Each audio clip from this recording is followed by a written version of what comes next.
Hello students, स्वागत है आप सबका आज की इस वीडियो में। और आज हम बात करेंगे नवीन और पुरातन राजनय के बारे में। आप सब जानते हैं ना कि राजनय उतना ही प्राचीन है जितने कि राज्य है, क्योंकि राज्यों के मध्य वार्ता हमेशा से ही चली आ रही है। तो यहाँ आज हम पुराने राजनय के बारे में बात कर रहे हैं। तो पुराने या पुरातन राजनय का अर्थ प्राचीन कालीन राजनय से नहीं लेंगे। इस राजनय का तात्पर्य है 17वीं और 16वीं शताब्दी में जो यूरोप में प्रचलित राजनय था उससे। आप सबने पढ़ा था पिछली वीडियोस में इटली का राजनय में योगदान, फ्रांस का, रोमन्स का राजनय में योगदान, इसके साथ ही प्राचीन भारतीय जो विचारक हैं उनका राजनय में योगदान। तो रिशलू और कैलियस का नाम आप सबको ध्यान होगा, जो फ्रांस के राजनयज्ञ थे और जिन्होंने राजनय को ऐसे उचित ढंग से प्रतिपादित किया और व्याख्या की उसकी। उनका जो राजनय था वो मित्रतापूर्ण, मानवीय, शिष्ट और सहिष्णुता के आधारित राजनय था। तो ये ऐसा राजनय था जिसे पूरे यूरोप ने स्वीकार किया और ये जो राजनय था 18वीं शताब्दी तक गोपनीयता के आधार पर चलता रहा। तो 19 से पूर्व का जो राजनय था, 1919 के पूर्व का, उसको पुराना राजनय कहा जाता है। इस राजनय का जो समय हम मान सकते हैं, गोल्डन पीरियड इसका मान सकते हैं, वो है 1815 के वियना संधि और 1914 के प्रथम महायुद्ध के बीच का काल। इस राजनय की कुछ एक विशेषताएं थी। आप सब जानते हैं कि जो पुरातन राजनय था उसका जो राजा होता था वो सर्वोच्च होता था और राजनय का उपयोग राजाओं का ही कार्यक्षेत्र था। राजाओं के निर्णय ही अंतिम होते थे। राजदूत जो होते थे राजाओं के व्यक्तिगत प्रतिनिधि होते थे और वे उच्च और संपन्न और प्रतिष्ठित घरानों से संबंधित होते थे। ये जो राजनय था ये निश्चित नियमों से बंधा हुआ था और इस समय का जो राजनय था वो शिष्टता, अनुभव और वस्तु स्थिति पर आधारित होता था।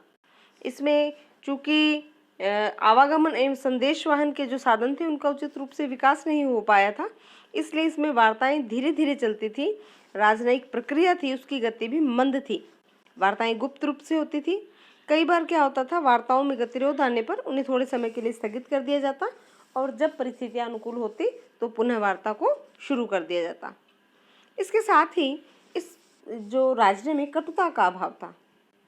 इसका मूल कार्य एक और मित्र बनाना और संधि समझौता करना था, तो दूसरी ओर दूसरों के मित्रों को अपनी ओर मिलाना भी होता था। फ्रांस में हमने उदाहरण लिया। फ्रांस के संदर्भ में बिस्मार्क का राजनय, हम इसका सुंदर उदाहरण ले सकते हैं।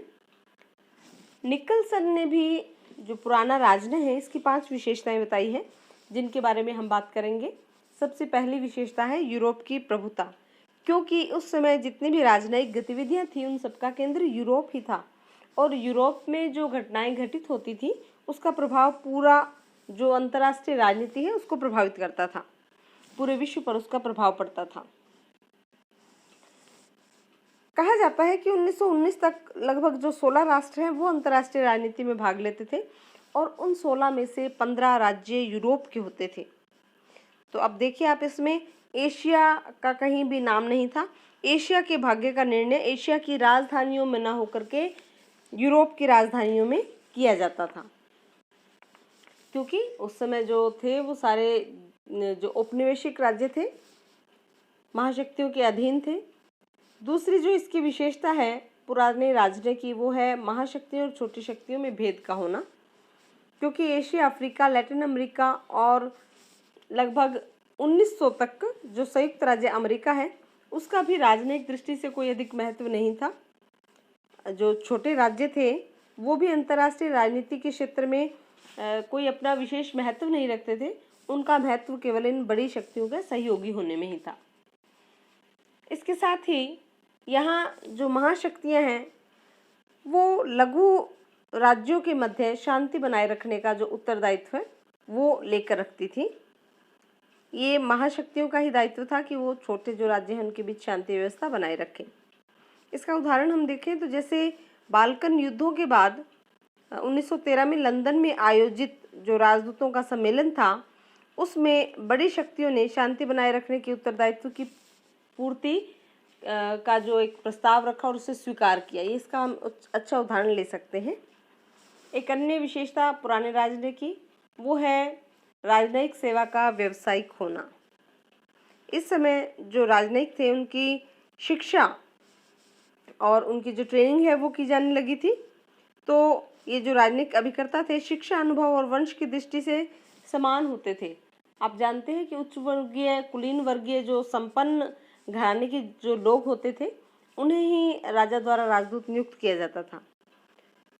तो इस कारण, क्योंकि ये समान एक ही वर्ग से थे, समान वर्ग से होने के कारण इनमें परस्पर विरोधी राष्ट्रीय हितों के होने के बाद भी आपस में उनको जो एक सद्भाव था वो विद्यमान था और इनका जो व्यवहार था वो शिष्टता पर आधारित था। इस समय जो वार्ताएं होती थी वो निरंतर एवं गोपनीय संधि वार्ता होती थी। पुरातन राजनय गुप्त, व्यक्तिक और रहस्यमय माना जाता है। ये काल गुप्त वार्ताओं का काल कहा जाता है और गोपनीयता के कारण ये जो गुप्त वार्ताएं थी ये जन प्रक्रियाओं से पूर्णतः मुक्त थी। मतलब जनता का इसमें कोई रोल नहीं होता था, जनता इस पे कोई प्रतिक्रियाएं नहीं देती थी। पुराना राजनय जो था जी और जीने दो के सिद्धांत में विश्वास करता था। युद्ध में जो विजित देश था वो भी जीवित रहता था और वार्ताओं को करते समय दूसरे देशों को जो दृष्टिकोण है उसको भी ध्यान में रखा जाता था। तो ये जो राजनय था शान शौकत का, दिखावे का और इन सब जो चीज़ें हैं इनसे प्रभावित था। गोपनीयता होने के बाद में भी, झूठ होने के बाद भी राजनय के कुछ मान्य सिद्धांत थे जिन पर अंतर्राष्ट्रीय संबंध मंद गति से निरंतर चलते रहते थे। ये कौन कौन से सिद्धांत थे? जैसे जो राजदूत थे उनके अपने व्यक्तिगत पूर्वाग्रह नहीं होते थे, वो साधारणतः बेकार के झगड़ों को अपने बीच आने नहीं देते थे और यदि झगड़ा हो भी जाता तो उसको निपटाने का प्रयास किया जाता था। वार्ताएं तब तक चलती थी जब तक कि कोई वार्ता का परिणाम न निकल जाए। आधी अधूरी वार्ताओं के आधार पर जनता को अपने पक्ष में या दूसरे देश के विपक्ष में उत्तेजित करने का प्रयास नहीं किया जाता था। इस राजनय का जो मूल उद्देश्य था वो मित्रता को बढ़ाना और शत्रु को शत्रुहीन करना होता था। तो ये कुछ विशेषताएं हमारे सामने उभर के आती हैं कि जो राज्य था वही राजनय का प्रमुख होता था, उसी के जो आधार पर जो राजनय है वो चलता था और गुप्त वार्ताएं होती थी। यूरोप की प्रभुसत्ता थी, विश्व में महाशक्तियां और छोटी जो शक्तियां हैं उसमें विभाजन था। एशिया का इसमें कोई रोल नहीं था और शांति व्यवस्था बनाए रखना महाशक्तियों का दायित्व था और जो वार्ताएं हैं वो निरंतर एवं गोपनीय रूप से चलती रहती थी। इस पुराने राजनय में कुछ दोष भी थे। अब उन कुछ दोषों की बात भी कर लेते हैं। पहला दोष इसमें था कि इसमें गुप्त संधियों को प्रोत्साहन दिया जाता था। जनता की इसमें कोई भागीदारी नहीं होती थी, जनता बिल्कुल इससे अनभिज्ञ रहती थी। तो यही माना जाता है इस काल का दोष कि इसने गुप्त संधियों को प्रोत्साहित किया। संधि वार्ता को गुप्त बनाने के पीछे कारण ये था कि ताकि वो विश्वसनीय बनी रहे। तो इसको विश्वसनीय बनाने के प्रयास में गोपनीयता की आदत विकसित हो गई। तो इस कारण जो जितने भी उच्च पदाधिकारी थे, आदरणीय व्यक्ति थे, वो भी गुप्त संधियों में ऐसे उलझ जाते थे कि वो उनका उल्लंघन नहीं कर पाते थे।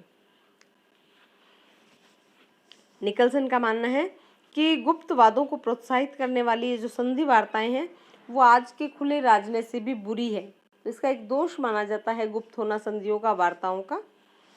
दूसरा है जो ये पुरानी जो डिप्लोमेसी थी, ओल्ड डिप्लोमेसी थी, उसमें व्यावसायिक राजनयिकों में कुछ कार्यात्मक दोष भी विकसित हो जाते थे। जैसे उनको अपने जीवन काल में अनेक परिस्थितियों में मानवीय मूर्खता या अहंकार से युक्त कार्य देखने का अवसर प्राप्त होता था, जिसके कारण वो गंभीर भावनाओं के उद्वेग में बहने की जो है वो गलती कर बैठते थे। वे भावनाओं का मूल्य बिल्कुल कम मानते थे, उन भावनाओं को भी बिल्कुल कम आंकते थे जिससे पूरे राष्ट्र का पतन हो सकता हो। मतलब वो अपने मानवीय उद्वेगों में बह कर भी जो राष्ट्रीय हित है उसको भुला देते थे।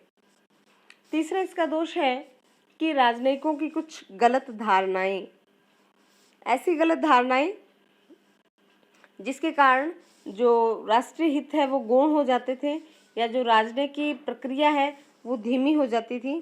क्या क्या थी? जैसे पहली बात ये कि जैसे समय के साथ स्वतः ही समझौता हो जाएगा। दूसरा, महत्वहीन बातों की परवाह नहीं करनी चाहिए। तीसरा, उनका ये धारणा थी कि महत्वपूर्ण बातें स्वतः ही सुलझ जाती हैं। फिर गलती नहीं की जानी चाहिए, इसलिए ये उपयुक्त है कि कोई काम ही ना किया जाए। जब कोई काम ही नहीं होगा तो उसमें कोई गलती भी नहीं होगी। इस प्रकार जो पुराना राजनय था एक आत्मसंतुष्ट व्यक्ति के समान था, और उसके कार्य अनुभव और चरित्र की कमजोरियां अनेक बार राजनीतिक असफलता का कारण भी बन जाती थी। तो बच्चों, ये था पुराना राजनय, उसकी विशेषताएं और उसके कुछ दोष। नेक्स्ट वीडियो में हम बात करेंगे पुराने राजनय से नए राजनय में जो परिवर्तन है वो कैसे आया। पुराने राजनय से नया राजनय किस प्रकार उदय हुआ, उसके उदय के क्या कारण थे, और इसका संक्रमण काल किस प्रकार का था।